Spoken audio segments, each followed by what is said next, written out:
கடகராசிக்கு கும்பராசி அட்டமஸ்தானம். ஸோ கும்பராசி நேயர்கள்ட்டேருந்து கொஞ்சம் விலகி இருக்கிறது நல்லது. பேசிக்காவே 2 பேத்துக்கு ஒத்து வராது. கிளாஸஸ் வரும். அப்புறம் இன்னொன்னு சந்திரன் உச்சமடைகிறது 11ல பாதகஸ்தானத்தில. அப்படிங்கும்போது ஒரே ஒரு ஸ்பெசிஃபிக் ஃப்ரெண்ட் எனக்கு இருக்காங்க. ஒரே ஒரு க்ளோஸ் ஃப்ரெண்ட் இருக்காங்க அப்படின்னு கடகத்துக்கு உருப்படியா வச்சுக்கவே முடியாது. அந்த ஃப்ரெண்டே எதிரி ஆயிருவாங்க. ஏன்னா 11ங்கிறது ஒரு தனி நபரை நம்ம க்ளோஸா வச்சுக்கிறது. ஃப்ரெண்ட்ஷிப் சர்க்கிள்ல உள்ள வச்சுக்கிறது ஒரே நபர்.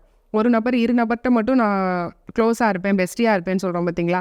அந்த இடத்துல போய் சந்திரன் உச்சமடைகிறாரு. அது பாதகஸ்தானம். பாதகஸ்தானம்ங்கிறனால அந்த ஃப்ரெண்ட்ஸ்னால கடகத்துக்கு கொஞ்சம் பாதகம் தான் சார்.